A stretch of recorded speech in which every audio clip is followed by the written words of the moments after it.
सहनाववतु सहनौ भुनक्तु सह वीर्यङ्करवावहै तेजस्विनावधीतमस्तु मा विद्विषावहै।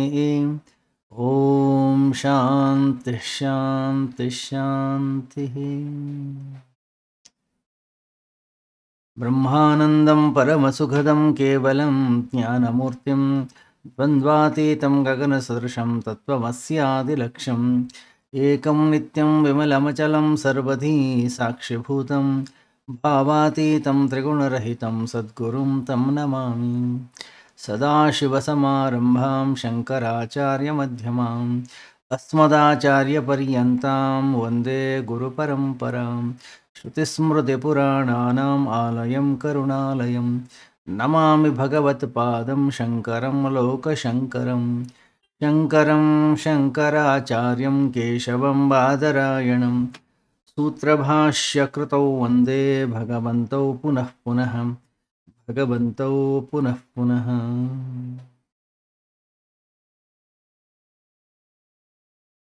ನಿತ್ಯ ಜೀವನದಲ್ಲಿ ಅಧ್ಯಾತ್ಮ ಪ್ರವಚನ ಮಾಲಿಕೆಯ ಇವತ್ತಿನ ಪ್ರವಚನವನ್ನು ನಾವು ಆರಂಭ ಮಾಡೋಣ.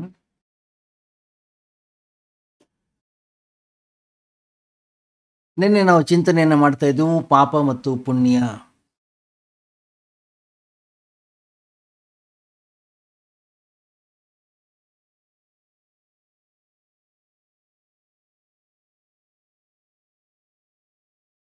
ಯಾವುದನ್ನು ಮತ್ತೆ ಮತ್ತೆ ಮತ್ತೆ ಮತ್ತೆ ಮತ್ತೆ ಮತ್ತೆ ನಾವು ಮಾಡ್ತಾ ಹೋಗ್ತೀವೋ ಅದು ನಮಗೆ ಅಭ್ಯಾಸವಾಗಿಬಿಡುತ್ತೆ, ಅದೊಂದು ಚಟವಾಗಿಬಿಡುತ್ತೆ ನಮಗೆ.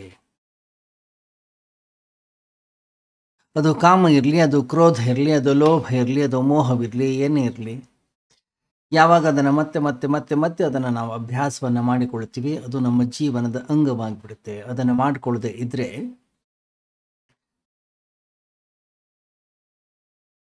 ಅವತ್ತಿನ ದಿನವೇ ಸರಿಯಾಗಲಿಲ್ವೇನೋ ಅಂತಕ್ಕಂಥ ಭ್ರಾಂತಿ ಅಂತಃಕರಣದ ಒಳಗಡೆ ಉಂಟಾಗುತ್ತೆ.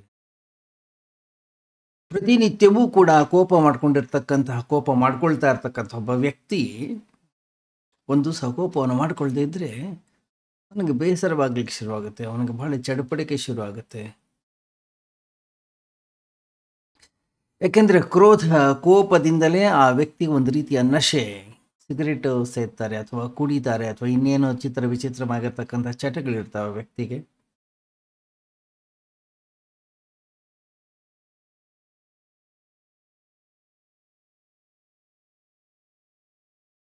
ಅದೇ ರೀತಿಯಲ್ಲಿ ಇದು ಕೂಡ ಒಂದು ಚಟವಾಗ್ಬಿಡತ್ತೆ. ಇದನ್ನೇ ಮತ್ತೆ ಮತ್ತೆ ಮತ್ತೆ ಮತ್ತೆ ಮಾಡ್ಲಿಕ್ಕೆ ಶುರು ಮಾಡ್ತಾನೆ ವ್ಯಕ್ತಿ,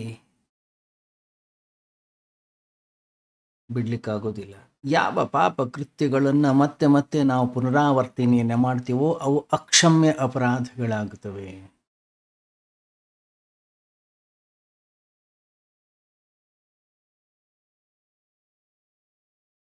ನಾವು ಜನರನ್ನು ನೋಡ್ತೀವಿ, ಕೆಲವೊಮ್ಮೆ ಕೋಪ ಮಾಡಿಕೊಳ್ತಾರೆ, ಇನ್ನು ಕೆಲವರು ಯಾವಾಗಲೂ ಕೋಪದಲ್ಲೇ ಇರ್ತಾರೆ.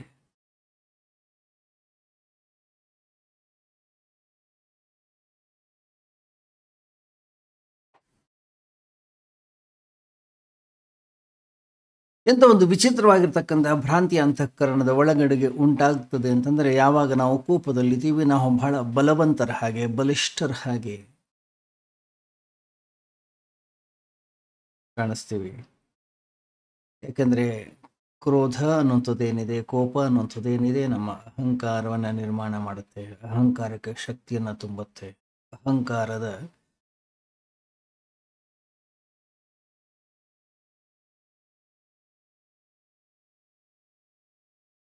ರೂಪವನ್ನು ಕೊಡುತ್ತೆ, ಅದಕ್ಕೆ ಬಲವನ್ನು ತುಂಬಿಸ್ತದೆ. ನಾನೊಬ್ಬ ಶಕ್ತಿಶಾಲಿ, ನಾನೊಬ್ಬ ಯಜಮಾನ, ಉಳಿದವರೆಲ್ಲರೂ ಕೂಡ ನಾನು ಹೇಳಿದ ಹಾಗೆ ಕೇಳ್ತಾರೆ, ಅವರೆಲ್ಲರೂ ಕೂಡ ನಿರ್ವೀರ್ಯರು, ನಾನೊಬ್ಬ ಬಲವಂತ ಅನ್ನತಕ್ಕಂಥ ಒಂದು ಭಾವನೆಯನ್ನು, ಒಂದು ಭ್ರಾಂತಿಯನ್ನು ಅಂತಃಕರಣದ ಒಳಗಡೆಗೆ ತುಂಬುತ್ತವು. ಗಮನಿಸಿ, ಕ್ರೋಧ ನಮಗೆ ದುಃಖವನ್ನು ಕೊಡುತ್ತೆ ನಿಜ, ಆದರೆ ಅದು ಅಹಂಕಾರವನ್ನು ಕೂಡ ನಿರ್ಮಾಣ ಮಾಡುತ್ತೆ.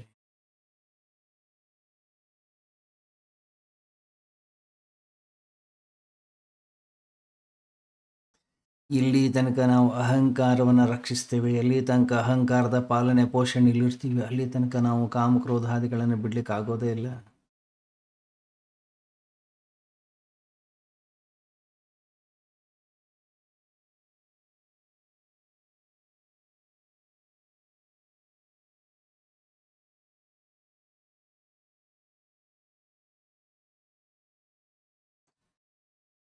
ಮಿಲ್ಟ್ರಿ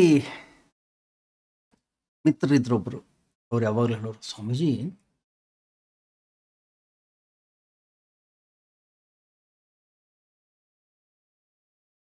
ಮಹಾವೀರ ಚಕ್ರ ಅಂತೆ, ಪದ್ಮಭೂಷಣ ಅಂತೆ, ಭಾರತ ರತ್ನ ಅಂತೆ,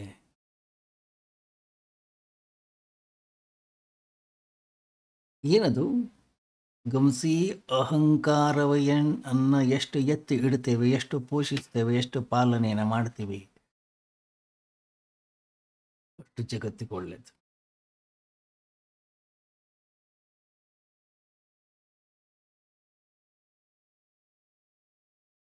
ಮಹಾವೀರ ಚಕ್ರ ಅಂದ್ರೇನು, ಪದ್ಮಭೂಷಣ ಅಂದ್ರೇನು, ಭಾರತ ರತ್ನ ಏನು ಹೇಳಿ ಅದೆಲ್ಲವೂ ಕೂಡ ಅಹಂಕಾರವನ್ನು ಎತ್ತಿ ಇಡತಕ್ಕಂತಹ ಒಂದು ಪ್ರಕ್ರಿಯೆ.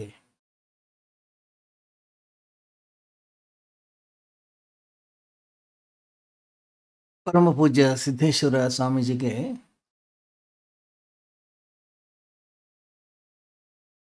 ಸರ್ಕಾರ ಅನೇಕ ಪ್ರಶಸ್ತಿಗಳನ್ನು ಕೊಡ್ಲಿಕ್ಕೆ ಬಂತು. ನನಗಿಂತಲೂ ಯೋಗ್ಯರಾಗಿರ್ತಕ್ಕಂಥವ್ರು ಈ ಜಗತ್ತಿನಲ್ಲಿ ಬಹಳಷ್ಟು ಜನ ಇದ್ದಾರೆ, ದಯವಿಟ್ಟು ಅವರಿಗೆ ಕೊಡಿ. ಕರ್ನಾಟಕ ಸರ್ಕಾರ ಅವರ ಆಶ್ರಮಕ್ಕೆ ಧನ ಸಹಾಯವನ್ನು ಮಾಡಲಿಕ್ಕೆ ಒಂದು ಹೆಜ್ಜೆ ಮುಂದಿಡ್ತು. ಅವ್ರು ಹೇಳಿದರು, ಇಲ್ಲ, ಆಶ್ರಮಗಳು ಭಕ್ತರಿಂದ ನಡೆಯಬೇಕಾಗಿರ್ತಕ್ಕಂಥದ್ದು, ಭಕ್ತರಿಂದ ಚೆನ್ನಾಗಿ ನಡೀತಾ ಇದೆ, ಬಹಳಷ್ಟು ಒಳ್ಳೆಯ ಕೆಲಸ ಕಾರ್ಯಗಳನ್ನು ನೀವು ಮಾಡ್ತಾ ಇದ್ದೀರಿ, ದಯವಿಟ್ಟು ಯಾರು ಒಳ್ಳೆಯ ಕೆಲಸಗಳನ್ನು ಮಾಡ್ತಾ ಇದ್ದಾರೆ ಅವರಿಗೆ ಕೊಡಿ, ನಮಗೆ ಅದರ ಅವಶ್ಯಕತೆ ಇಲ್ಲ. ನನಗೇನು ನೀವು ಪದ್ಮಭೂಷಣ ಅಥವಾ ಪದ್ಮವಿಭೂಷಣ, ಪದ್ಮ ಪ್ರಶಸ್ತಿಯನ್ನು ಕೊಡಬೇಕು ಅಂತ ಹೇಳ್ತಾ ಇದ್ದೀರಿ, ದಯವಿಟ್ಟು ನನಗೆ ಬೇಡ. ಯಾಕಂದರೆ ನಾನು ಅಂಥ ಉತ್ಕೃಷ್ಟವಾಗಿರ್ತಕ್ಕಂಥ ಅಂಥ ಒಳ್ಳೆಯ ಕೆಲಸವನ್ನು ನಾನು ಮಾಡಿಲ್ಲ, ನಾನೇನೂ ಮಾಡ್ತಾ ಇಲ್ಲ. ಒಬ್ಬ ಸನ್ಯಾಸಿಯಾಗಿ, ನಾನು ಸಾಧುವಾಗಿ, ಒಬ್ಬ ಸಾಧಕನಾಗಿ ಏನು ಮಾಡಬೇಕು ಅದನ್ನು ನಾನು ಮಾಡ್ತಾ ಇದ್ದೀನಿ. ಅದೇನಂತ ದೊಡ್ಡ ವಿಶೇಷ ಅಲ್ಲ. ಹೊರಗಡೆ ಜಗತ್ತಿನಲ್ಲಿ ಬಹಳಷ್ಟು ಜನ ಒಳ್ಳೊಳ್ಳೆ ಕೆಲಸ ಕಾರ್ಯಗಳನ್ನು ಮಾಡ್ತಾ ಇದ್ದಾರೆ, ದಯವಿಟ್ಟು ಅವರಿಗೆ ಕೊಡಿ. ಎಂಥ ವ್ಯಕ್ತಿತ್ವ!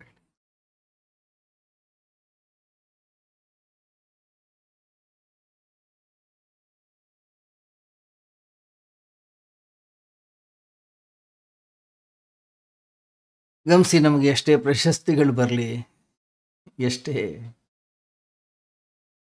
ಗೌರವ ಆದರಗಳು ನಮಗೆ ಸಿಗಲಿ, ನಾವು ಈ ಜಗತ್ತನ್ನು ಬಿಟ್ಟು ಹೋಗುವಾಗ ನಾವು ಒಬ್ಬರೇ ಹೋಗಬೇಕು. ನಮ್ಮ ಪದ್ಮ ಪ್ರಶಸ್ತಿಯನ್ನು ನಮ್ಮ ಕೈನಲ್ಲಿ ತೊಗೊಂಡು ಹೋಗ್ಲಿಕ್ಕೆ ಆಗೋದಿಲ್ಲ. ಎಲ್ಲವನ್ನು ಇಲ್ಲೇ ಬಿಟ್ಟು ಹೋಗ್ಬೇಕು.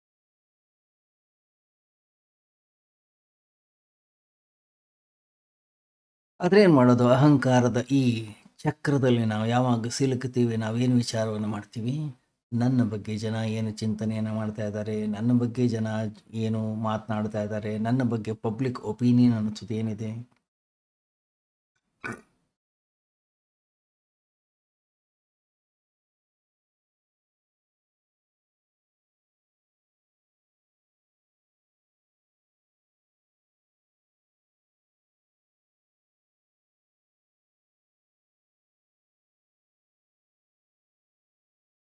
ಜನ ಹೇಳ್ತಾರೆ, ಸ್ವಾಮೀಜಿ, ಈ ಜಗತ್ತಿನಲ್ಲಿ ನಾವು ಜೀವನವನ್ನು ಮಾಡಬೇಕು, ಹಾಗಾದರೆ ನಾವು ಕೋಪವನ್ನು ಮಾಡಿಕೊಳ್ಳೇಬೇಕಾಗತ್ತೆ. ನಾವು ಕೋಪವನ್ನು ಮಾಡಿಕೊಳ್ಳದೆ ಇದ್ದರೆ ಜನ ಏನಂತಾರೆ, ಇವನೊಬ್ಬ ಹೇಡಿ ಅಂತಾರೆ,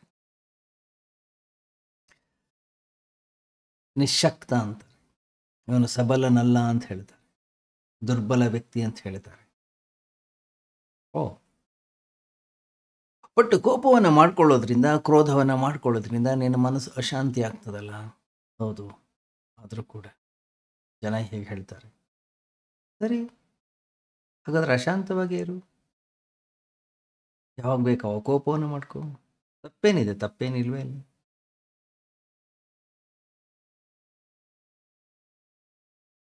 ಹೆಚ್ಚು ಕಡಿಮೆ ನಾವೆಲ್ಲರೂ ಕೂಡ ಹುಚ್ಚರಾಗಿದ್ದೀವಿ. ಗಮನಿಸಿ, ನೀವು ಮನೆಯಲ್ಲಿ ಕೋಪದ ಆ ಅಗ್ನಿಯಲ್ಲಿ ಹೆಂಡತಿ ಅಂತಕ್ಕಂಥವಳು ಹುಚ್ಚಳಾಗುತ್ತಾಳೆ, ಮನೆಯವರೆಲ್ಲ ಹೆದರಿಸ್ತಾರೆ. ಗಂಡ ಅಂತಕ್ಕಂಥವನು ಕೋಪದ ಅಗ್ನಿಯಲ್ಲಿ ಹುಚ್ಚನಾಗುತ್ತಾನೆ, ಮನೆಯವರೆಲ್ಲ ಹೆದರ್ತಾರೆ.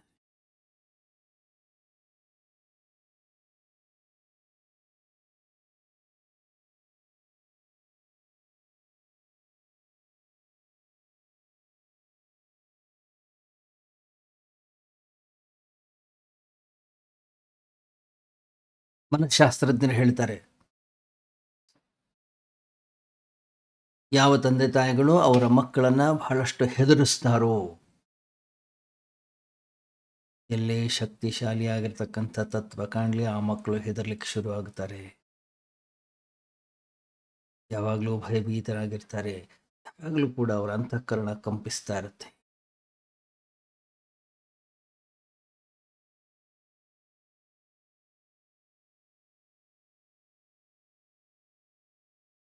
ತಂದೆ ತಾಯಿಗಳು ಹೇಳ್ತಾರೆ, ಇಲ್ಲ ಇಲ್ಲ, ಅವರು ಒಳ್ಳೆಯದಕ್ಕೆ ನಾವು ಆ ರೀತಿಯಲ್ಲಿ ಅವರನ್ನು ಬೆಳೆಸಿದ್ದೀವಿ, ಅವರು ಒಳ್ಳೆಯದಕ್ಕೆ ನಾವು ಅವ್ರನ್ನ ಹೆದರಿಸಿದ್ದೀವಿ, ಅವರು ಒಳ್ಳೆಯದಕ್ಕೆ ನಾವು ಇಂಥದ್ದನ್ನೆಲ್ಲ ಮಾಡಿದ್ದೀವಿ. ಕೋಪವನ್ನು ಮಾಡಿಕೊಳ್ಳೋದು ಮತ್ತೊಬ್ಬರ ಹಿತ, ಮತ್ತೊಬ್ಬರ ಶ್ರೇಯಸ್ಸು.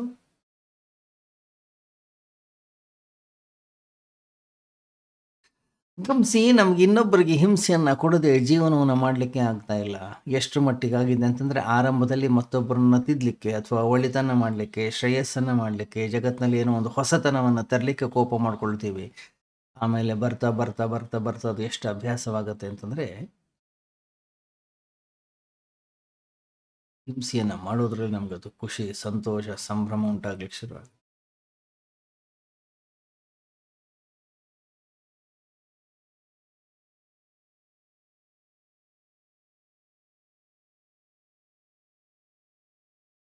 ಅದರಿಂದ ಮಾಡ್ಲಿಕ್ಕೆ ಶುರು ಮಾಡ್ತೀವಿ, ಅದರಿಂದ ದುಃಖ ಆಗ್ಲಿಕ್ಕೆ ಶುರು ಆಗುತ್ತೆ. ಇಡೀ ಜೀವನ ದುಃಖದಲ್ಲೇ ಮುಳುಗ್ತೀವಿ ನಾವು. ದುಃಖವನ್ನು ಬಿಡ್ಲಿಕ್ಕೆ ನಮ್ಮ ಕೈನಲ್ಲಿ ಆಗೋದೇ ಇಲ್ಲ.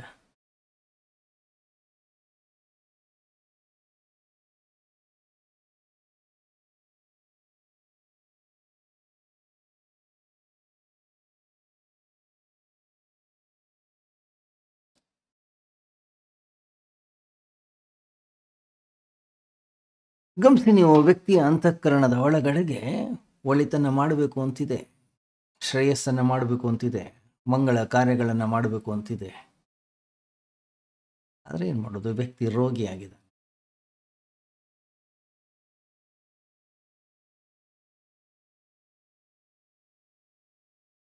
ಎಲ್ಲಿ ಅವನು ಹೊರಗಡೆ ಹೋಗಲಿ ರೋಗವನ್ನು ಹಂಚುತ್ತಾನೆ, ದುಃಖವನ್ನು ಹಂಚುತ್ತಾನೆ, ಅಶಾಂತಿಯನ್ನು ಹಂಚುತ್ತಾನೆ.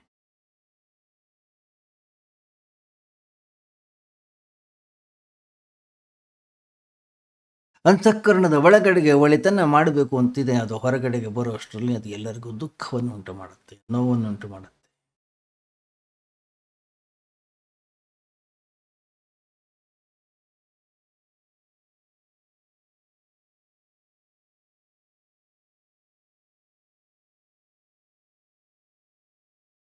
ಒಳಿತನ ಮಾಡೋದಂದ್ರೆ ಏನು? ಜಗತ್ತನ್ನು ತಿದ್ದುವಂಥದ್ದು, ಜನರನ್ನು ತಿದ್ದುವಂಥದ್ದು.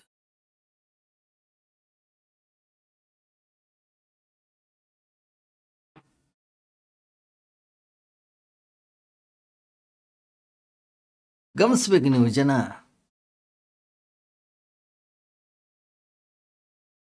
ಯಾವಾಗ ವ್ಯಕ್ತಿ ದುಃಖಿಯಾಗಿರ್ತಾನೆ, ಜನ ಎಲ್ಲ ನೋಡ್ಲಿಕ್ಕೆ ಬರ್ತಾರೆ, ಜನ ಎಲ್ಲ ಅವನ್ನ ಮಾತಾಡಿಸ್ತಾರೆ, ಜನ ಎಲ್ಲ ಅವನಿಗೆ ಹಾಲು ಹಣ್ಣುಗಳನ್ನು ತಂದು ಕೊಡ್ತಾರೆ, ಅವನ ಆರೋಗ್ಯವನ್ನು ವಿಚಾರಿಸ್ತಾರೆ. ಜನರಿಗೆ ಎಷ್ಟು ಅಭ್ಯಾಸ ಆಗುತ್ತೆ ಅಂತಂದರೆ, ಅವರು ರೋಗದಿಂದ ಹೊರಗೆ ಬರಲಿಕ್ಕೆ ಇಷ್ಟಪಡಲ್ಲ. ಯಾಕೆಂತಂದರೆ ಎಲ್ಲಿ ತನಕ ವ್ಯಕ್ತಿ ಆರೋಗ್ಯವಂತನಾಗಿರ್ತಾನೆ ಅಲ್ಲಿ ತನಕ ಜನ ಯಾರು ಬಂದು ಅವನನ್ನು ವಿಚಾರಿಸೋದೇ ಇಲ್ಲ. ದುಃಖದಲ್ಲಿದ್ದಾಗ ಮಾತ್ರ ಬಂದು ವಿಚಾರಿಸ್ತಾರೆ.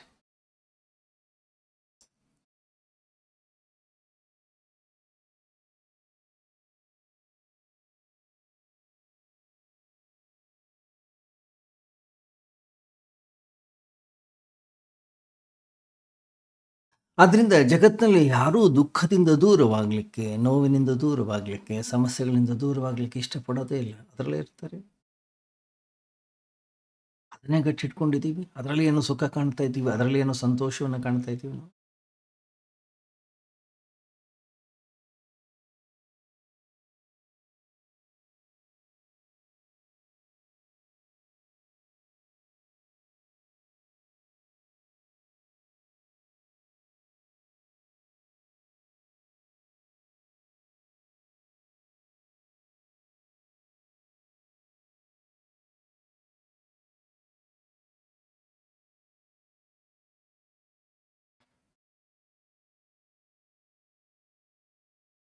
ಬಹಳಷ್ಟು ಜನ ಈ ಜಗತ್ತಲ್ಲಿ ಸಮಾಜ ಸುಧಾರಕರ ಕೆಲಸವನ್ನು ಮಾಡ್ತಾ ಇದ್ದಾರೆ. ಯಾರೋ ಕುಡಿತಾ ಇದ್ದಾರೆ, ಅವರನ್ನು ಕುಡಿಯೋದನ್ನು ನಿಲ್ಲಿಸುವಂಥದ್ದು. ಯಾರೋ ಸಿಗರೇಟ್ ಸೇದ್ತಾ ಇದ್ದಾರೆ, ಅದನ್ನು ನಿಲ್ಲಿಸುವಂಥದ್ದು.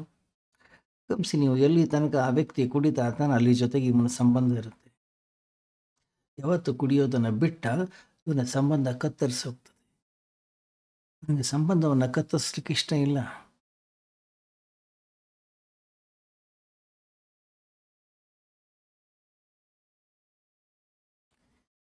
ನಮ್ಮ ಇಬ್ಬರು ಮಿತ್ರರಿದ್ರು, ಬಹಳ ಅದ್ಭುತ ವ್ಯಕ್ತಿಗಳು. ಒಬ್ಬರನ್ನ ಕಂಡ್ರೆ ಒಬ್ಬರಿಗೆ ಆಗ್ತಿರ್ಲಿಲ್ಲ. ಯಾವಾಗ ನೋಡಿದ್ರು ಇವನು ಕಂಡ್ರೆ ಅವನು ಬೈಯೋದು, ಅವನು ಕಂಡ್ರೆ ಇವನು ಬೈಯೋದು. ಹಿಂದೆ ಮುಂದೆ ಎಲ್ಲ ಕಡೆಗೂ ಬರೀ ಬೈಯೋದೇ ಬೈಯೋದು, ನಿಂದನೆ ಮಾಡೋದೇ. ಒಂದು ಸಾರಿ ಒಬ್ಬ ವ್ಯಕ್ತಿ ಸತ್ತು ಹೋದ. ವಯಸ್ಸಾಗಿತ್ತು, ಬೇರೆ ಬೇರೆ ಥರದ ಕಾಯಿಲೆಗಳಿತ್ತು, ಬೇರೆ ಬೇರೆ ಥರದ ಸಮಸ್ಯೆಗಳಿತ್ತು. ಸತ್ತೋದ ಅವನಷ್ಟೇ. ಜನ ಅಂತಾರೆ, ಇವನ ಕತೆ ಏನು, ಇವನು ಸತ್ತೋಗ್ತಾನೆ, ಇವನು ಜಾಸ್ತಿ ದಿವಸ ಇರೋದಿಲ್ಲ. ಯಾಕೆ? ಅವನಿಗೆ ಬೈಯೋದ್ರಲ್ಲಿ ಅವನಿಗೆ ರಸ ಇತ್ತು, ಅವನನ್ನು ನಿಂದನೆ ಮಾಡೋದ್ರಲ್ಲಿ ಇವನಿಗೆ ಆಸಕ್ತಿ ಇತ್ತು. ಅವನೇ ಇಲ್ಲ ಅಂದ್ಕೊಳ್ಳಿ, ಇವನು ಕೂಡ ಸತ್ತು ಹೋಗ್ತಾನೆ. ಆಶ್ಚರ್ಯ, ಕೇವಲ 3 ತಿಂಗಳಲ್ಲೇ ಸತ್ತು ಹೋದ.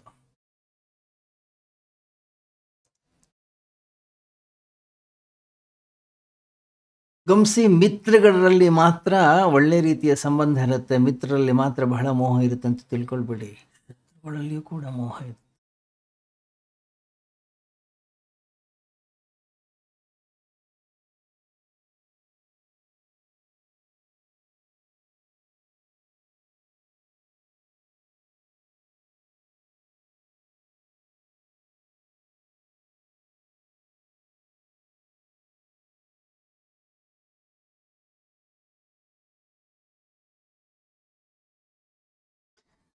ಇವತ್ತು ಮಹಾತ್ಮ ಗಾಂಧೀಜಿ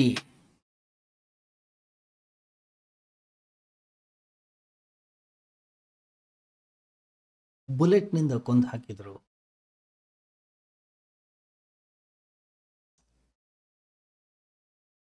ಗಾಂಧೀಜಿ ಸತ್ರು, ಶೂಟ್ ಮಾಡಿದ್ರು ಅವ್ರಿಗೆ.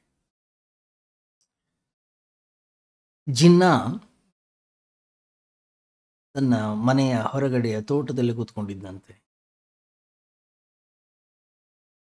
ಜನ ಬಂದು ಕೇಳಿದ್ರು, ನಿಮಗೂ ಒಂದಿಷ್ಟು ರಕ್ಷಣೆಯನ್ನು ಕೊಡೋದು ಒಳ್ಳೇದಂತ ಅನ್ಸುತ್ತೆ, ರಕ್ಷಣೆ ತಗೊಳ್ಳೋದು ಒಳ್ಳೆಯದು. ಗೊತ್ತಿಲ್ಲ ಯಾರು ಯಾವಾಗ ಏನು ಮಾಡ್ತಾರೆ, ಯಾವ ರೀತಿ ವ್ಯವಹಾರವನ್ನು ಮಾಡ್ತಾರೆ ಗೊತ್ತಿಲ್ಲ.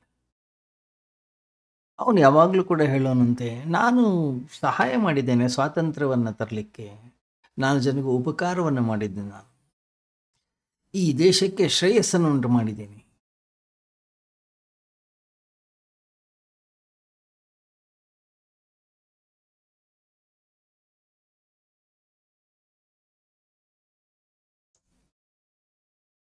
ಗಾಂಧಿ ಸತ್ತ ಸುದ್ದಿಯನ್ನು ಕೇಳಿ ಜಿನ್ನಾ ಉದಾಸನಾಗಿದ್ದ.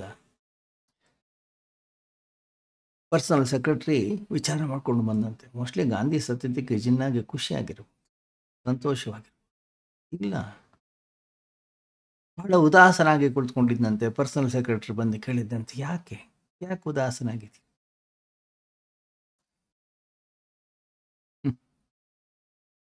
ಗಾಂಧೀಜಿ ಇರೋ ತನಕ ಏನೋ ಜೀವನ ಪೂರ್ತಿ ಇದೆ ಅನ್ನಿಸ್ತಾ ಇತ್ತು, ನಮ್ಮಲ್ಲೇ ಖಾಲಿ ಅನ್ನಿಸ್ತಾ ಇದೆ. ಯಾರನ್ನು ಬೈಲಿ ನಾನು, ಯಾರ ಜೊತೆಗೆ ಹೋರಾಡಲಿ, ಯಾರ ಜೊತೆ ಸಂಘರ್ಷವನ್ನು ಮಾಡಲಿ ನಾನು?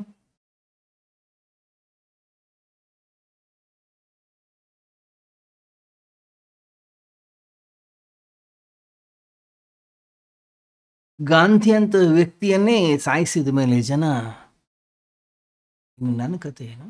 ಎಷ್ಟು ಆಶ್ಚರ್ಯ, ಕೆಲವೇ ತಿಂಗಳುಗಳಲ್ಲಿ ಜಿನ್ನಾ ಕೂಡ ಸತ್ತು ಹೋದ.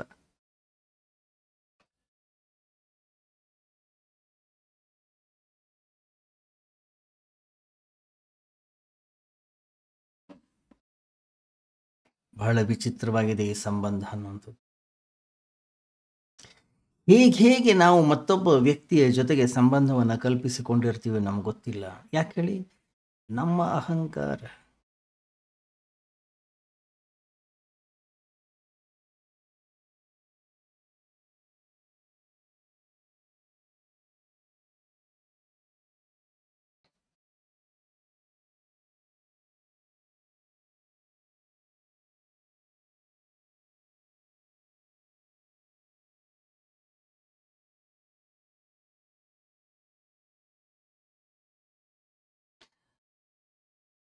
ನಾವು ಏನು ದುಃಖವನ್ನು ಅನುಭವಿಸ್ತಾ ಇದ್ದೀವಿ ಅಥವಾ ನಾವೇನು ಆ ದುಃಖದ ಒಂದು ಆ, ಪ್ರವಾಹದಲ್ಲಿ ಹೋಗ್ತಾ ಇದ್ದೀವಿ, ಅದರಲ್ಲೂ ಒಂದು ರೀತಿಯ ಸುಖವಿದೆ.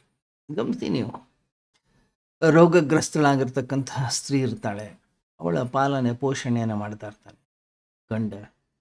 ಗಂಡನ ಅಂತಃಕರಣದಲ್ಲಿ ಒಂದೇ ಒಂದು ಭಾವನೆ, ಏನು ಹೇಗಾದರೂ ಮಾಡಿ ಅವಳು ಹುಷಾರಾದ್ರೆ ಸಾಕು, ಆರಾಮಾದ್ರೆ ಸಾಕು.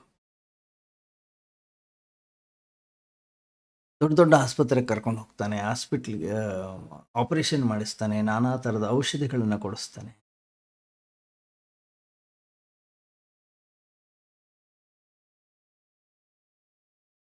ಒಂದು ವೇಳೆ ಹೆಂಡತಿ ಹುಷಾರಾದ್ಲು, ಹೆಂಡತಿಗೆ ಭಯವಾಗುತ್ತೆ. ಯಾಕೆ? ಏನಾದರೂ ಹುಷಾರಾದರೆ ಗಂಡ ನನ್ನನ್ನು ಇದೇ ರೀತಿ ಆಮೇಲೆ ನೋಡ್ಕೊಳ್ಳೋದಿಲ್ಲ.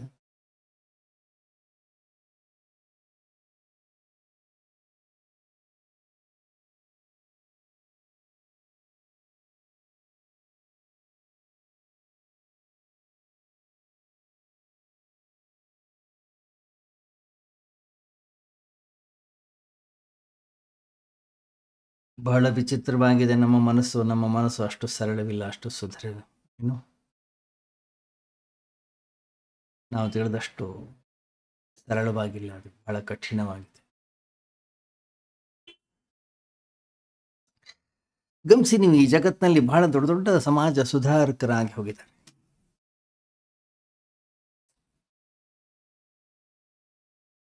ನಮ್ಮ ಮಿತ್ರೊಬ್ಬರಿದ್ರು, ಸಮಾಜದ ಸುಧಾರಣೆಗಾಗಿ ವೈಶ್ಯರ ಏನೊಂದು ಕುಲ ಇದೆ ಅದನ್ನು ಇಲ್ಲವಾಗಬೇಕು, ಅವ್ರಿಗೂ ಕೂಡ ಒಂದು ಒಳ್ಳೆಯ ರೀತಿಯ ಜೀವನವನ್ನು ಕೊಡಬೇಕು ಅಂತ ಹೇಳಿ ಬಹಳಷ್ಟು ಪ್ರಯತ್ನವನ್ನು ಮಾಡ್ತಾ ಇದ್ರು. ಬಂದು ಹೇಳೋರು, ಕೊನೆಗೆ ಯಾರೋ ಒಬ್ಬರು ಸಜೆಸ್ಟ್ ಮಾಡಿದ್ರು, ಹಾಗಾದ್ರೆ ನೀವೇ ಅವ್ರಿಗೆ ಜೀವನವನ್ನು ಕೊಡಿ. ಕೊನೆಗೆ ಅವರೊಬ್ಬ ವೇಶ್ಯನ್ನೇ ಮದುವೆ ಆದ. ಜೀವನದಲ್ಲಿ ಉತ್ಸಾಹವೇ ಹೊರಟೋಯ್ತು. ಯಾಕೆಂದರೆ ವೇಶ್ಯ ಪತ್ನಿ ಆದ್ಲು. ಪತ್ನಿ ಆದಮೇಲೆ ವೇಶ್ಯರನ್ನು ಉದ್ಧಾರ ಮಾಡೋದಾದ್ರೆ ಹೇಗೆ? ಯಾರನ್ನಾದ್ರೂ ಒಬ್ಬರು ಉದ್ಧಾರ ಮಾಡಬೇಕಲ್ವ ನಾವು?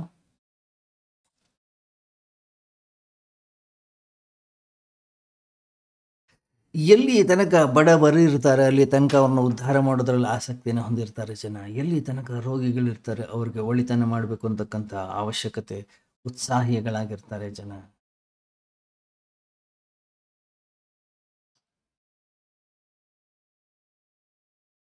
ಎಲ್ಲಿ ತನಕ ಜನ ದುಃಖದಲ್ಲಿರ್ತಾರೆ ಅವರನ್ನು ದುಃಖದಿಂದ ದೂರ ಮಾಡಬೇಕು ಅಂತ ಹೇಳಿ ಸಹಾನುಭೂತಿಯನ್ನು ತೋರಿಸ್ಲಿಕ್ಕೆ ಜನ ಇರ್ತಾರೆ.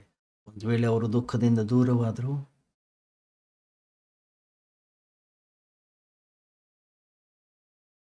ಆಮೇಲೆ ಯಾರಿಗೆ ಸೇವೆ ಮಾಡೋದು, ಯಾರಿಗೆ ಒಳಿತನ ಮಾಡೋದು ನಾವು? ಅದಕ್ಕೆ ಜನ ತಮಗೆ ರೋಗ ಬಂದ್ರೂ ಕೂಡ ಆ ರೋಗವನ್ನು ಎಷ್ಟು ಹಿಗ್ಗಿಸಿ ಹೇಳ್ತಾರೆ, ಎಷ್ಟು ದೊಡ್ಡದನ್ನಾಗಿ ಮಾಡ್ತಾರೆ ಅಂದರೆ ಸಹಾನುಭೂತಿಯನ್ನು ಪಡೀಲಿಕ್ಕೆ.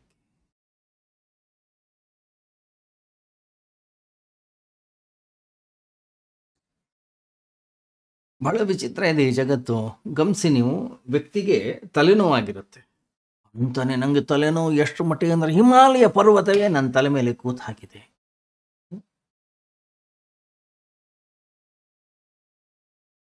ಯಾಕೆ?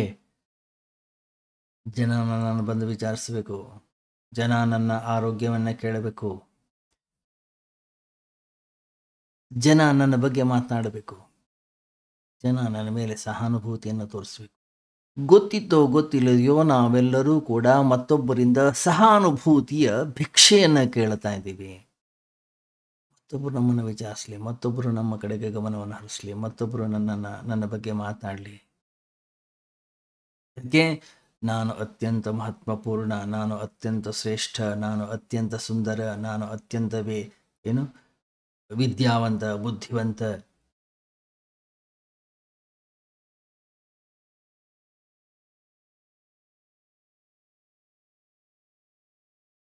ಗಮನಿಸಿ ನೀವು, ಈ ಜಗತ್ತಿನಲ್ಲಿ ಒಂದು ಸಂಕಲ್ಪವನ್ನು ಮಾಡೋಣ. ಮುಂದಿನ 1 ವಾರಗಳ ಕಾಲ ನಾನು ನನ್ನ ಜೀವನದ ಯಾವುದೇ ದುಃಖವನ್ನು ಮತ್ತೊಬ್ಬರ ಹತ್ರ ಹೇಳ್ಕೊಳ್ಳೋದಿಲ್ಲ, ನನ್ನ ಸಮಸ್ಯೆನ ನಾನು ಬೇರೆಯವ್ರ ಹತ್ರ ಹೇಳ್ಕೊಳ್ಳೋದಿಲ್ಲ. ಯಾವತ್ತು ನೀವು ನಿಮ್ಮ ದುಃಖವನ್ನು ಮತ್ತೊಬ್ಬರ ಹತ್ರ ಹೇಳ್ಕೊಳ್ಳೋದನ್ನು ನಿಲ್ಲಿಸ್ತೀರೋ, ಈ ಜಗತ್ತಿನಲ್ಲಿ ನಿಮಗೆ ಸಹಾನುಭೂತಿ ಸಿಗೋದು ಹೊರಟೋಗ್ಬಿಡುತ್ತೆ.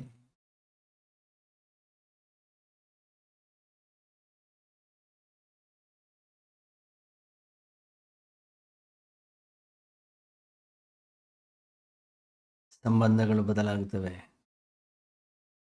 ಅದರಿಂದ ಈ ಜಗತ್ತಲ್ಲಿ ಪ್ರತಿಯೊಬ್ಬ ವ್ಯಕ್ತಿಯೂ ಕೂಡ ಏನಾದರೂ ಒಂದು ರೋಗವನ್ನು ಹಿಡ್ಕೊಂಡಿರ್ತಾನೆ. ಯಾಕೆ? ಆ ರೋಗ ಇದ್ದರೆ ಜನ ಅವನನ್ನು ಮಾತಾಡಿಸ್ತಾರೆ, ಆ ರೋಗ ಇದ್ದರೆ ಜನ ಅವನನ್ನು ಗುರುತಿಸ್ತಾರೆ, ಆ ರೋಗದ ಮೂಲಕ ಜನ ಅವನಿಗೊಂದು ಸ್ಥಾನವನ್ನು ಕೊಡ್ತಾರೆ. ಮುಂದಿನ 7 ದಿನಗಳಲ್ಲಿ ನಮ್ಮ ಜೀವನದಲ್ಲಿ ಬರ್ತಕ್ಕಂಥ ಬರೀ ಸುಖದ, ಆನಂದದ, ಸಂತೋಷದ, ಸಂಭ್ರಮದ ಚರ್ಚೆಯನ್ನು ಮಾಡಿ.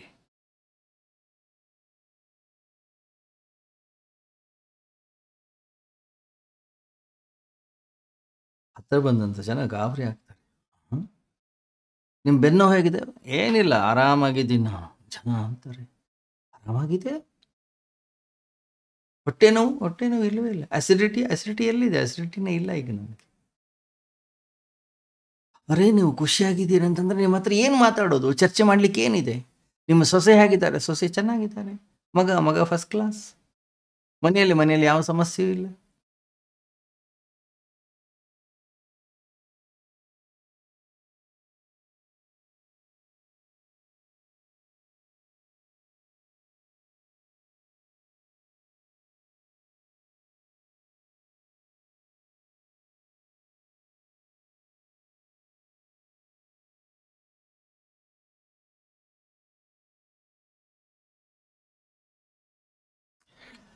ಅಹಂಕಾರ ಅಷ್ಟು ಸರಳವಾಗಿ, ಅಷ್ಟು ಸುಲಭವಾಗಿ ಯಾವುದನ್ನು ಕೂಡ ಬಿಟ್ಟುಕೊಡೋದಿಲ್ಲ.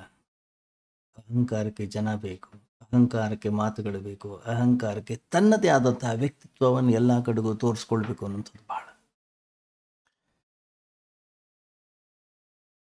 ನಮ್ಮ ಮಿತ್ರೊಬ್ಬರಿದ್ರು, ಅವ್ರ ಹತ್ರ ಜನ ಬರೋರು. ಜನ ಬಂದಾಗ ಅವ್ರು ಹೇಳೋರು, ಸ್ವಾಮೀಜಿ ನಮ್ಮಲ್ಲಿ ಈ ಥರದ ಸಮಸ್ಯೆ ಇದೆ, ನಮ್ಮಲ್ಲಿ ಹಣಕಾಸಿನ ಸಮಸ್ಯೆ ಇದೆ, ನಮ್ಮಲ್ಲಿ ಬೆನ್ನು ನೋವಿನ ಸಮಸ್ಯೆ ಇದೆ, ನಮ್ಮಲ್ಲಿ ಹೊಟ್ಟೆ ನೋವಿದೆ, ನಮ್ಮಲ್ಲಿ ಆ ಥರದ್ದಿದೆ, ಈ ಥರದ್ದಿದೆ. ನಮ್ಮ ಮಿತ್ರರು ಸ್ವಾಮೀಜಿ ಹೇಳೋರು, ಹೇಯ್, ಇದು ಸಮಸ್ಯೆ ಅಲ್ಲ, ನಿನ್ನಲ್ಲಿ ಕುಂಡಲಿನಿ ಅನ್ನಿಸೋದು ಜಾಗೃತವಾಗ್ತಾ ಇದೆ. ಯಾವಾಗ ವ್ಯಕ್ತಿಯಲ್ಲಿ ಕುಂಡಲಿನಿ ಅನ್ನಿಸೋದು ಜಾಗೃತವಾಗುತ್ತೋ ಇದೆಲ್ಲವೂ ಕೂಡ ಆಗುತ್ತೆ. ಇದಕ್ಕೆ ಜಾಸ್ತಿ ಮಹತ್ವವನ್ನು ಕೊಡಬಾರ್ದು.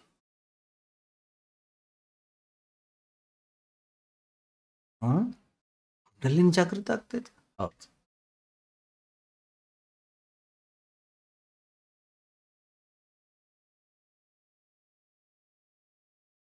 ಇದೆಲ್ಲ ಸಹಜ. ಇದಕ್ಕೆಲ್ಲ ಹೆಚ್ಚಿನ ಬೆಲೆಯನ್ನು ಕೊಡ್ಲಿಕ್ಕೆ ಹೋಗ್ಬೇಡ. ನೀನು ಅತ್ಯಂತ ಶ್ರೇಷ್ಠ ವ್ಯಕ್ತಿ ಆಗೋನಿದೆಯಾ.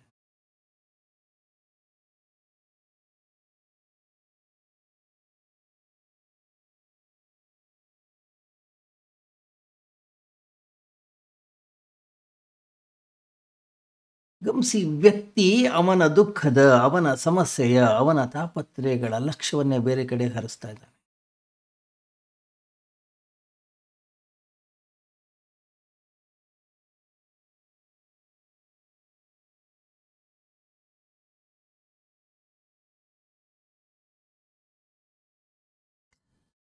ಪಾಪದಲ್ಲಿ ದುಃಖ ಇದೆ, ಅದರಿಂದ ಅದನ್ನು ಮಾಡೋದು ಬೇಡ. ಪುಣ್ಯದಲ್ಲಿ ಸುಖವಿದೆ, ಅದನ್ನು ಮಾಡೋಣ. ಅದರ ಕಡೆಗೆ ಹೆಚ್ಚಿನ ಲಕ್ಷ್ಯವನ್ನು ವಹಿಸೋಣ.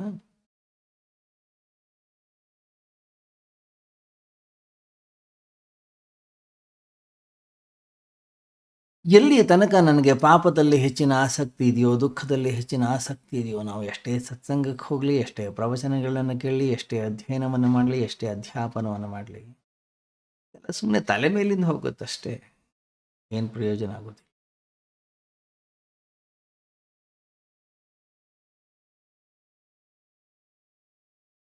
ಗಮನಿಸಿ, ಈ ಜಗತ್ತಿನಲ್ಲಿ ಎಲ್ಲಿ ತನಕ ಆ ವ್ಯಕ್ತಿ ಪಾಪದಲ್ಲಿದ್ದಾನೆ, ಅಹಂಕಾರಿ ಆಗಿರ್ತಾನೆ, ಎಲ್ಲಿ ತನಕ ವ್ಯಕ್ತಿ ಅಹಂಕಾರಿ ಆಗಿರ್ತಾನೆ, ಅಲ್ಲಿ ತನಕ ಭಿಕ್ಷೆಯನ್ನು ಬೇಡ್ತಾ ಇರ್ತಾನೆ. ಯಾವ ರೀತಿಯಲ್ಲಿ?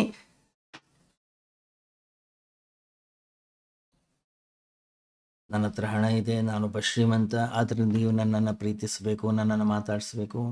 ನಾನು ನೋಡಲಿಕ್ಕೆ ಬಹಳ ಸುಂದರವಾಗಿದ್ದೀನಿ, ಆದ್ದರಿಂದ ನೀವು ನನ್ನನ್ನು ಮಾತಾಡಿಸ್ಬೇಕು, ನನ್ನನ್ನು ಪ್ರೇಮಿಸಬೇಕು.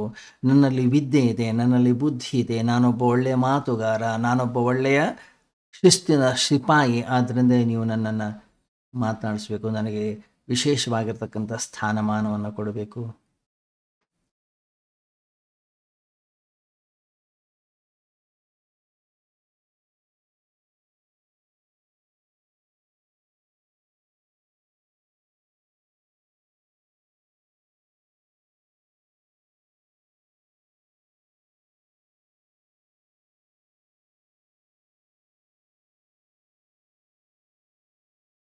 ಎಷ್ಟು ವಿಚಿತ್ರವಾದಂಥ ಒಂದು ಜೀವನ ನಮ್ಮದು ಅಂತಂದರೆ, ಹೇಗಾದರೂ ಮಾಡಿ ಜಗತ್ತಿನ ಕೇಂದ್ರ ಬಿಂದು ನಾನಾಗಬೇಕು.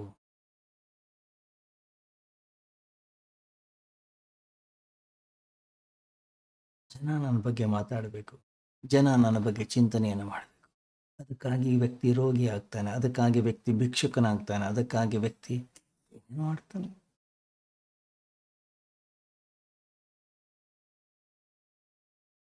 ಗಮನಿಸಿ ನೀವು, ಮನೆಯಲ್ಲಿ ಸ್ತ್ರೀ ಇದ್ದಾಳೆ, ಹೆಂಡತಿ, ಯಾವಾಗ ಅವಳಿಗೆ ಪ್ರೀತಿ ಪ್ರೇಮ ಬೇಕು ಅನ್ನಿಸ್ತದೋ ಹುಷಾರದೆ ಮಲ್ಕೊಂಡು ಬಿಡ್ತಾಳೆ. ಎಲ್ಲರೂ ಓಡಿ ಬರ್ತಾರೆ, ಗಂಡ ಓಡಿ ಬರ್ತಾನೆ.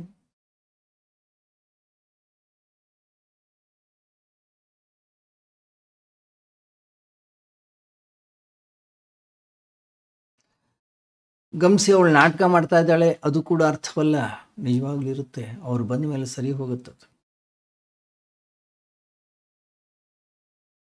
ನಮ್ಮ ಅಂತಃಕರಣ ಅನ್ನೋದು ಎಷ್ಟು ನಿಷ್ಣಾತವಾಗಿದೆ ಅಂತಂದರೆ, ನಮ್ಗೆ ಬೇಕಂದಾಗ ತಲೆನೋವು ಬರುತ್ತೆ, ನಮ್ಗೆ ಬೇಕಂದಾಗ ಜ್ವರ ಬರುತ್ತೆ, ನಮ್ಗೆ ಬೇಕಂದ ರೋಗಗಳು ಬರ್ಲಿಕ್ಕೆ ಶುರು.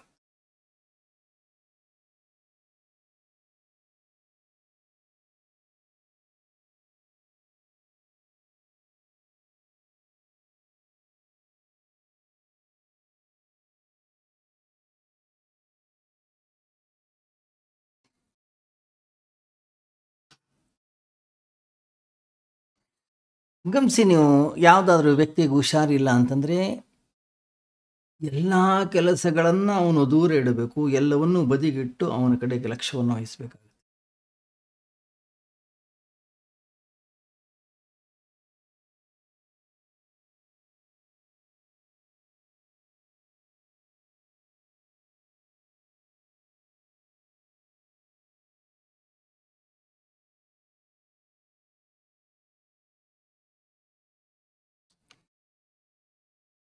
ಆದ್ದರಿಂದ ಜಗತ್ತಿನಲ್ಲಿ ಏನೇನು ಒಳ್ಳೆಯ ಕೆಲಸಗಳನ್ನ ಮಾಡಬೇಕು ಅಂತಿದೆ ಅದನ್ನು ತಕ್ಷಣ ಮಾಡಬೇಕು, ಪದೇ ಪದೇ ಮಾಡ್ತಾರೆ.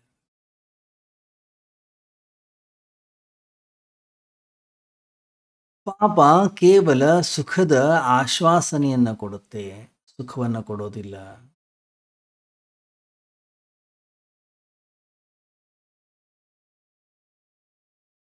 ದೂರದಲ್ಲಿದ್ದಷ್ಟು ಸುಂದರವಾಗಿರುತ್ತೆ, ಹತ್ತಿರ ಹೋದ್ಕೊಳ್ಳಿ ಅದು ನಮಗೆ ಚುಚ್ಚಲಿಕ್ಕೆ ಶುರು ಮಾಡುತ್ತೆ, ಮುಳ್ಳಾಗುತ್ತೆ.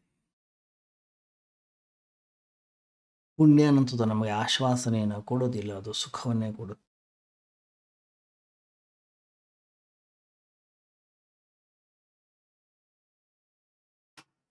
ಪುಣ್ಯ ಅನ್ನೋಂಥದ್ದು ಹೇಳುತ್ತೆ, ತಪಸ್ಸನ್ನು ಮಾಡು, ಪ್ರಯತ್ನವನ್ನು ಮಾಡು, ತಪಶ್ಚರ್ಯನ್ನು ಮಾಡು, ಪ್ರಯತ್ನವನ್ನು ಮಾಡು, ಕಷ್ಟಪಡು. ಅದು ಸರಳವಾಗಿ ಸಿಗುವಂಥದ್ದಲ್ಲ, ಸುಲಭವಾಗಿ ಸಿಗುವಂಥದ್ದಲ್ಲ, ಮತ್ತೆ ಮತ್ತೆ ಪ್ರಯತ್ನವನ್ನು ಮಾಡಬೇಕಾಗುತ್ತೆ. ಪಾಪ ಹೇಳುತ್ತೆ, ಏನು ಮಾಡೋ ಅವಶ್ಯಕತೆ ಇಲ್ಲ, ಎಲ್ಲ ಸಿಕ್ಕಿಬಿಡುತ್ತೆ. ಆದರೆ ಪುಣ್ಯ ಹೇಳುತ್ತೆ, ಇಲ್ಲ, ಹೇಳಿದ್ರೆ ಸಾಕು ಸಿಕ್ಕಿಬಿಡುತ್ತೆ ಏನು ಹೇಳುತ್ತೆ ಪಾಪ. ಆದರೆ ಪುಣ್ಯ ಹೇಳುತ್ತೆ, ಇಲ್ಲ, ಕಷ್ಟಪಡಬೇಕು, ಅದನ್ನು ಅರ್ಜನೆಯನ್ನು ಮಾಡಬೇಕು, ಸತತವಾಗಿರ್ತಕ್ಕಂಥ ಪ್ರಯತ್ನವನ್ನು ಮಾಡಬೇಕು. ಪಾತ್ರತೆಯನ್ನು ನಾವು ಗಳಿಸಬೇಕಾಗತ್ತೆ, ಪಾತ್ರತೆಯನ್ನು ನಾವು ಹೊಂದಬೇಕಾಗತ್ತೆ, ಆವಾಗ ಮಾತ್ರ ನಮಗೆ ಸಿಗುತ್ತೆ. ಈ ಜಗತ್ತಿನಲ್ಲಿ ಯಾವುದು ಫ್ರೀಯಾಗಿ ಸಿಗುತ್ತೋ ಬಹಳಷ್ಟು ಕೇರ್ಫುಲ್ ಆಗಿರಬೇಕು.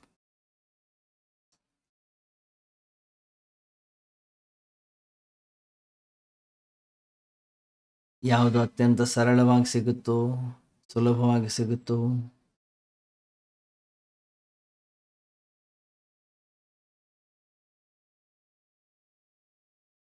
ಅದು ಸುಖವನ್ನೇ ಕೊಡಬೇಕಂತೇನಿಲ್ಲ, ಸಂತೋಷವನ್ನೇ ಕೊಡಬೇಕಂತೇನಿಲ್ಲ. ಯಾವುದನ್ನು ನಮ್ಮ ಸ್ವ ಅರ್ಜನೆಯಿಂದ, ನಮ್ಮ ಪ್ರಯತ್ನದಿಂದ ಬಹಳಷ್ಟು ಕಷ್ಟಪಟ್ಟು ನಾವು ಅದನ್ನು ಗಳಿಸ್ತೀವೋ ಅದರಲ್ಲಿ ಸುಖ ಇದೆ, ಅದರಲ್ಲಿ ಸಂತೋಷ ಇದೆ. ಯಾವ ವ್ಯಕ್ತಿ ದುಃಖದ ಆ ಒಂದು ಪೀಡೆಯ ಮೂಲಕ ಹೋಗ್ತಾನೋ ಅಲ್ಲೊಂದು ಆನಂದ ಇದೆ, ಅಲ್ಲೊಂದು ಸಂತೋಷ ಇದೆ, ಅಲ್ಲೊಂದು ಸಂಭ್ರಮವಿದೆ. ಗಮನಿಸಿ ನೀವು, ಹೊಸದಾದಂತಹ ಒಂದು ಮಗು, ತಾಯಿಯ ಗರ್ಭದಿಂದ ಮಗು ಏನು ಹುಟ್ಟಿ ಬರ್ತದಲ್ಲ, ಎಂಥ ಒಂದು ಪೀಡೆಯನ್ನು ಅನುಭವಿಸ್ತಾಳೆ, ಎಂಥ ಒಂದು ನೋವನ್ನು ಅನುಭವಿಸ್ತಾಳೆ. ಈ ಜಗತ್ತಿನಲ್ಲಿ ಅದಕ್ಕೆ ಸಮಾನವಾಗಿರ್ತಕ್ಕಂಥ ನೋವು ಇನ್ನೊಂದಿಲ್ಲ.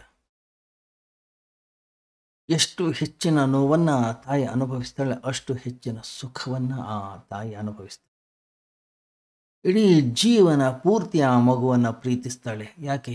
ಆ ನೋವು ಅಷ್ಟು ಸುಖವನ್ನು ಕೊಡುತ್ತೆ ಅವಳಿಗೆ. ಆಮೇಲೆ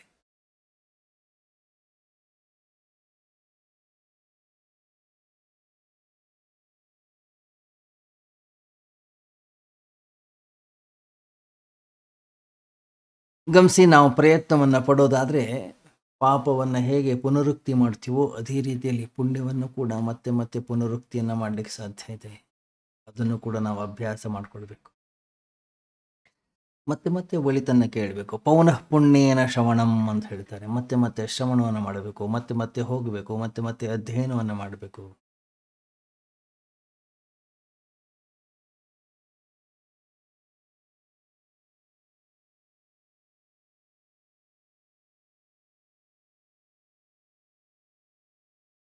ಗಮನಿಸಿ, ಪಾಪದ ಫಲ ಯಾವಾಗ ಸಿಗುತ್ತೆ? ಯಾವಾಗದು ಪಕ್ವವಾಗುತ್ತೋ, ಅಂದರೆ ಕೊನೆಯಾಗಿ ಸಿಗುತ್ತೆ. ಆರಂಭದಲ್ಲಿ ಸುಖದ ಭ್ರಾಂತಿಯನ್ನು ಉಂಟು ಮಾಡ್ತದದು.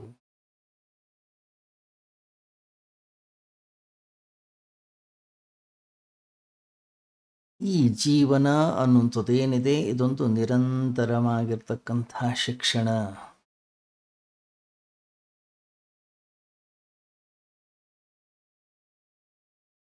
ಯಾವುದರಿಂದ ಒಳಿತಾಗ್ತಾ ಇದೆ, ಯಾವುದರಿಂದ ಒಳ್ಳೆಯದಾಗಿದೆ, ಯಾವುದರಿಂದ ನಾವು ವಿಕಾಸವನ್ನು ಹೊಂದ್ತಾ ಇದ್ದೀವಿ, ಅದನ್ನು ಮತ್ತೆ ಮತ್ತೆ ಮತ್ತೆ ಮತ್ತೆ ಮತ್ತೆ ಮಾಡ್ತಾನೆ ಇರಬೇಕು. ಅದರ ಕಡೆಗೆ ಹೆಚ್ಚಿನ ಲಕ್ಷ್ಯವಿರಬೇಕು, ಅದರ ಕಡೆಗೆ ಹೆಚ್ಚಿನ ಗಮನ ಇರಬೇಕಾಗುತ್ತೆ. ನಾವು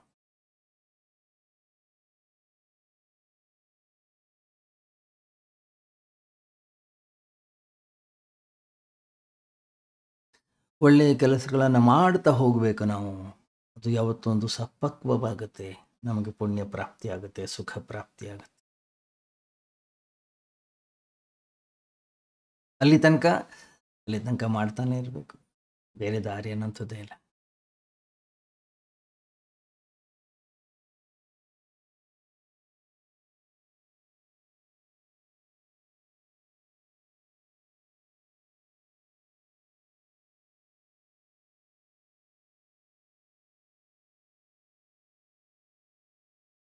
ಆದರೆ ಮನುಷ್ಯನ ಮನಸ್ಸು ವಿಚಾರ ಮಾಡುವಂತಹ ಶೈಲಿಯೇ ಬೇರೆ. ನನಗೇನಾಗೋದಿಲ್ಲ, ಕ್ರೋಧ ನನ್ನನ್ನು ಆವರಿಸೋದಿಲ್ಲ, ಕಾಮ ನನ್ನನ್ನು ಆವರಿಸೋದಿಲ್ಲ, ನನ್ನ ಅಂತಃಕರಣದಲ್ಲಿ ಮೋಹ ಮಮಕಾರ ಅನ್ನೋದು ಬರಲಿಕ್ಕೆ ಸಾಧ್ಯವಿಲ್ಲ. ಅದೇನಿದ್ರು ಬೇರೆಯವ್ರಿಗೆ ಹೋಗುತ್ತೆ. ಬೇರೆಯವರು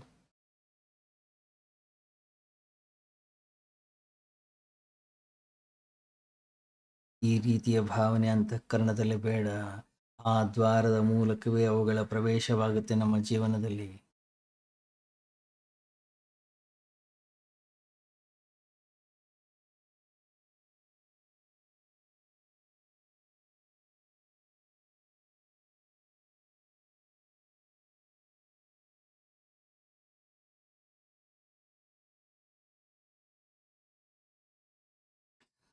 ಗಮನಿಸಿ, ಈ ಜಗತ್ತಿನಲ್ಲಿ ಎಷ್ಟು ಒಳ್ಳೊಳ್ಳೆಯ ಶಾಸ್ತ್ರ ಗ್ರಂಥಗಳಿವೆ. ಭಗವದ್ಗೀತೆ ಇದೆ, ವೇದ ಇದೆ, ಕುರಾನ್ ಇದೆ, ಬೈಬಲ್ ಇದೆ. ಏನಿಲ್ಲ, ಎಲ್ಲವೂ ಹೇಳ್ತವೆ. ಮಾಮೇಕಂ ಶರಣಂ ವ್ರಜ, ನನಗೆ ಶರಣಾಗತಿಯನ್ನು ಹೊಂದು, ನನ್ನ ಶರಣಾಗತನಾಗು, ಒಳಗೆ ಬಾ. ದುಷ್ಟಶಕ್ತಿ, ಕೆಟ್ಟದ್ದು, ಪಾಪ, ಅದಕ್ಕೆ ಯಾವುದೇ ರೀತಿಯ ಶಾಸ್ತ್ರ ಗ್ರಂಥವಿಲ್ಲ.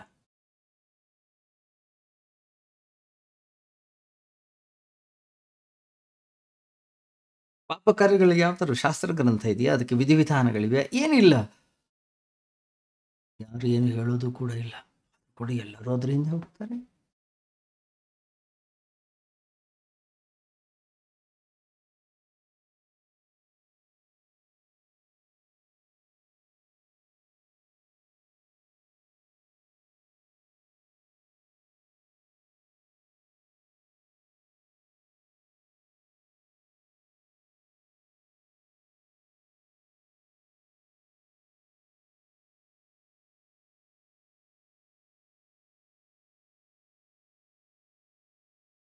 ಮನುಷ್ಯನ ಮನಸ್ಸು ಅಂತದ್ದು ಬಹಳ ವಿಚಿತ್ರ.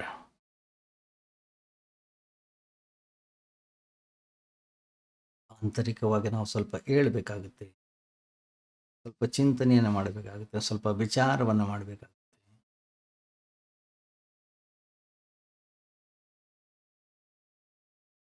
ಸಕಾರಾತ್ಮಕವಾಗಿರ್ತಕ್ಕಂಥ ದೃಷ್ಟಿಕೋನವನ್ನು ನಾವು ಬೆಳೆಸ್ಕೊಳ್ಬೇಕಾಗುತ್ತೆ. ನಕಾರಾತ್ಮಕ ದೃಷ್ಟಿಕೋನ ತನ್ನಿಂದ ತಾನೇ ಬೆಳ್ಕೊಳ್ಳುತ್ತೆ ಈ ಜಗತ್ತಿನಲ್ಲಿ. ಕಸಕಡ್ಡಿಗಳು, ಬೇಡವಾಗಿರ್ತಕ್ಕಂಥ ಮುಳ್ಳು ಕಡ್ಡಿಗಳು, ಜಾಲಿ ಮರ ತನ್ನಿಂದಾನೇ ಬೆಳ್ಕೊಳ್ಳುತ್ತೆ. ಅದಕ್ಕೆ ನಾವೇನು ಬೀಜ ಹಾಕಬೇಕಾಗಿಲ್ಲ, ಗೊಬ್ಬರ ಹಾಕಬೇಕಾಗಿಲ್ಲ, ಅದನ್ನು ಬೆಳೆಸಬೇಕಾಗಿಲ್ಲ.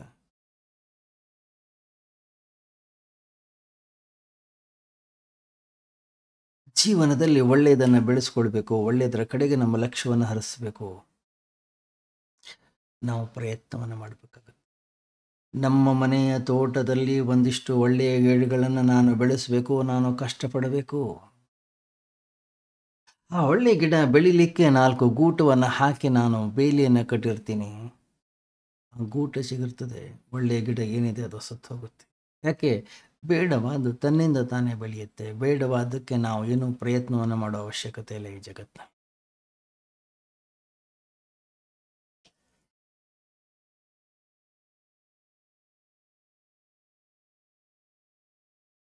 ಗಮನಿಸಿ, ನಾವು ಭಗವಂತನ ಮೇಲೆ ಆಸ್ತಿಯನ್ನು ಹೊಂದೋದಿಲ್ಲ, ಭಗವಂತನ ಮೇಲೆ ಭರವಸೆಯನ್ನು ಹೊಂದೋದಿಲ್ಲ. ಸಂತ ಮಹಾಂತರು, ದೊಡ್ಡ ದೊಡ್ಡ ಮಹಾರಾಜರು, ರಾಜರ್ಷಿಗಳು, ಮಹಾತ್ಮರು, ಸಾಧು ಸಂತರು ಸಾರಿ ಸಾರಿ ಹೇಳ್ತಾರೆ.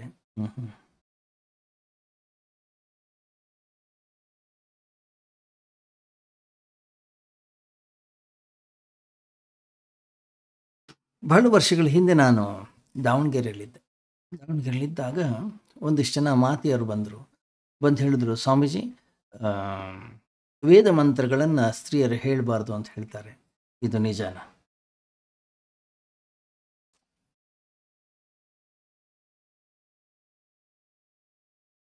ಅಲ್ಲಮ್ಮ, ನಿಮಗೆ ಹೇಳಲಿಕ್ಕೆ ಬೇಕಾದಷ್ಟು ಗ್ರಂಥಗಳಿವೆಯಲ್ಲ, ಅದನ್ನು ಹೇಳಿ. ಅದನ್ನೇ ಹೇಳಬೇಕಂತ ಏನಿದೆ? ಬೇಡ ಅಂದರೆ ಬೇಡ, ಬಿಟ್ರಾಯ್ತು. ನಿಮಗೆ ಹೇಳಲಿಕ್ಕೆ ಬೇಕಾದಷ್ಟು ಸ್ತೋತ್ರಗಳಿವೆ, ಸಹಸ್ರನಾಮಗಳಿವೆ, ಭಜನೆಗಳಿವೆ, ಅದನ್ನು ಹೇಳಿ. ಇಲ್ಲ ಇಲ್ಲ, ನಾವು ಅದನ್ನೇ ಕಲಿಬೇಕು. ನೀವು ಹೇಳ್ಕೊಡಿ. ಅದು ಯಾಕಷ್ಟು ಜಿದ್ದಿ? ಕಲೀಲಿಕ್ಕೆ ಬೇಕಾದಷ್ಟಿದೆ, ಅದನ್ನು ಹೇಳಿ. ಇಲ್ಲ ಇಲ್ಲ, ನಾವು ಅದನ್ನೇ ಕಲಿಬೇಕು. ಸರಿ, ನಾಳೆ ಬೆಳಗ್ಗೆ ಬನ್ನಿ, ನಾನು ಹೇಳ್ಕೊಡ್ತೀನಿ. ಎಲ್ಲಿ ತನಕ ಹೇಳಬಾರ್ದು ಅನ್ನುವಂಥ ಭಾವನೆ ಇತ್ತು, ಅಲ್ಲಿ ತನಕ ಅದನ್ನು ಕಲಿಬೇಕು ಅಂತಿತ್ತು. ಯಾವಾಗ ನಾವು ಹೇಳ್ಕೊಡ್ತೀನಿ ಅಂದ್ವಿ, ಯಾರೂ ಬರಲೇ ಇಲ್ಲ, ಯಾರು ಕಲೀಲಿಕ್ಕೆ ತಯಾರಿಲ್ಲ.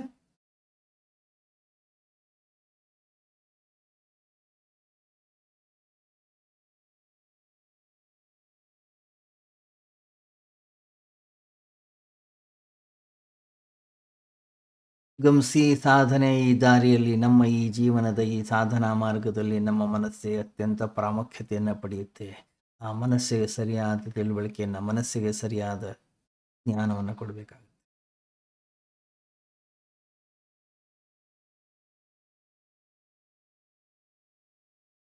ಈ ಜೀವನದಲ್ಲಿ ನಾವು ಏನನ್ನೇ ಗಳಿಸಬೇಕೋ ಕಷ್ಟಪಡಬೇಕು, ಪ್ರಯತ್ನವನ್ನು ಮಾಡಬೇಕು. ಎಡವದೆಯ ಮೈಗಾಯ ಒಡೆಯದೆಯ ಮಗುವಾರು ನಡೆಯ ಕಲಿತವನು ಮತಿ ನೀತಿ ಗತಿಯ. ಪೂಜ್ಯ TBG ಹೇಳ್ತಾರೆ, ಯಾರು ಜಾರಿಲ್ಲ, ಯಾರು ಬಿದ್ದಿಲ್ಲ, ಯಾರು ಎಡುವಲಿಲ್ಲ, ಬಹಳಷ್ಟು ಪ್ರಯತ್ನವನ್ನು ಪಟ್ಟು.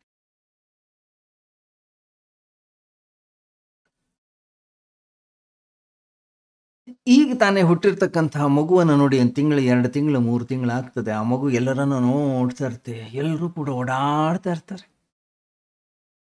ಅದಕ್ಕೂ ಇಷ್ಟ, ನಾನು ಕಾಲಲ್ಲಿ ನಡಿಬೇಕು, ನಾನು ಕೈ ಬೀಸ್ಕೊಂಡು ಓಡಾಡಬೇಕು ಅಂತ ಇಷ್ಟ. ಬಟ್ ಅದಕ್ಕಾಗೋದಿಲ್ಲ, ನಡೆಯೋಕ್ಕಾಗಲ್ಲ, ಅದು ಅಸಹಾಯಕ.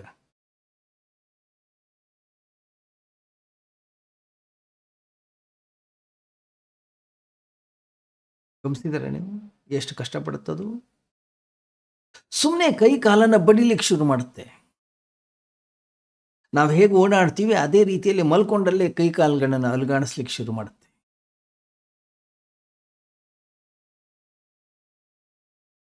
ಬಹಳಷ್ಟು ದಿನಗಳ ಕಾಲ ಅದೇ ಕೆಲಸವನ್ನು ಮಾಡಿದ ಮೇಲೆ ಅದಕ್ಕೆ ಗೊತ್ತಾಗುತ್ತೆ, ಇಲ್ಲ, ನಾನು ಮುಂದೆ ಹೋಗ್ತಾ ಇಲ್ಲ, ಅವ್ರ ಥರ ನಡೀಲಿಕ್ಕೆ ನನ್ನ ಕೈನಲ್ಲಿ ಆಗ್ತಾ ಇಲ್ಲ. ಈ ರೀತಿ ಮಾಡಿದರೆ ನಡೆಯೋದನ್ನು ಕಲಿಯೋದಿಲ್ಲ ನಾನು.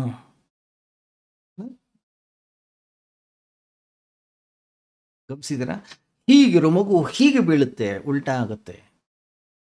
ಎಷ್ಟು ಖುಷಿ, ಎಷ್ಟು ಸಂತೋಷ, ಎಷ್ಟು ಕೈಕಾಲು ಬಡಿಕೊಳ್ಳುತ್ತೆ ಹೇಳಿ. ಅದು ಎಷ್ಟು ಖುಷಿ ಆಗತ್ತೆ. ಅದಕ್ಕೆ ಅಷ್ಟು ಶ್ರಮ ಪಡುತ್ತೆ, ಅಷ್ಟು ಕಷ್ಟಪಡುತ್ತೆ ಆ ಮಗು.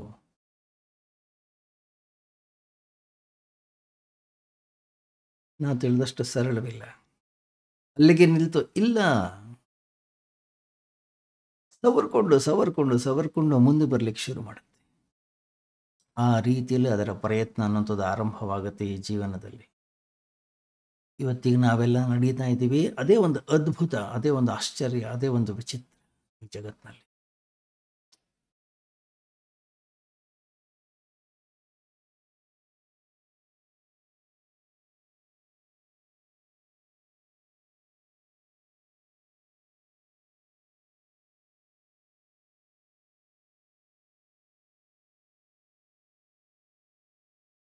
ಜೀವನದಲ್ಲಿ ಯಾವುದು ಕೂಡ ಸರಳವಾಗಿ ಬರೋದಿಲ್ಲ, ಜೀವನದಲ್ಲಿ ಯಾವುದು ಕೂಡ ಸುಲಭವಾಗಿ ಬರೋದಿಲ್ಲ.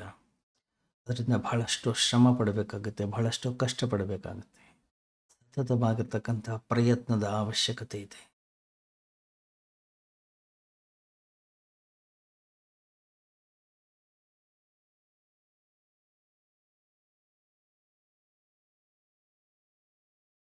ಯಾವುದು ಪ್ರಯತ್ನವಿಲ್ಲದೆಯೇ ನಮಗೆ ಪ್ರಾಪ್ತಿ ಆಗ್ತಾ ಇದೆಯೋ ಅದ್ರ ಬಗ್ಗೆ ಬಹಳಷ್ಟು ಜಾಗರೂಕವಾಗಿರಬೇಕು, ಬಹಳಷ್ಟು ಹುಷಾರಾಗಿರ್ಬೇಕು ನಾವು.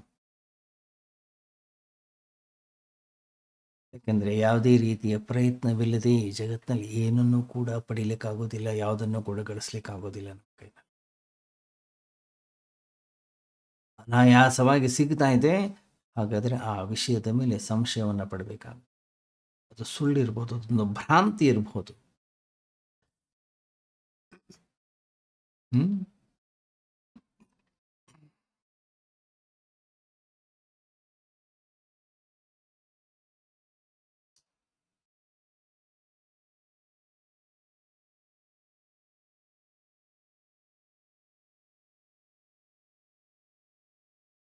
ಅವಕಾಶ ಸಿಕ್ಕಾಗೆಲ್ಲ ಮತ್ತೆ ಮತ್ತೆ ಮತ್ತೆ ಮತ್ತೆ ಮತ್ತೆ ಮತ್ತೆ ಅಂತಃಕರಣದ ಒಳಗಡೆಗೆ ಆ ರೀತಿಯ ಚಿಂತನೆಯನ್ನು ಮಾಡ್ತಾ ಇದ್ದರೆ ನಮಗೆ ಗೊತ್ತಿಲ್ಲದೆಯೇ ನಮ್ಮಿಂದ ಪುಣ್ಯ ಕರ್ಮಗಳು ಘಟಿಸಲಿಕ್ಕೆ ಶುರು ಆಗ್ತವೆ. ಒಳ್ಳೆಯ ರೀತಿಯ ಕರ್ಮಗಳು ನಾವು ಮಾಡಲಿಕ್ಕೆ ಅವಕಾಶವಾಗುತ್ತೆ.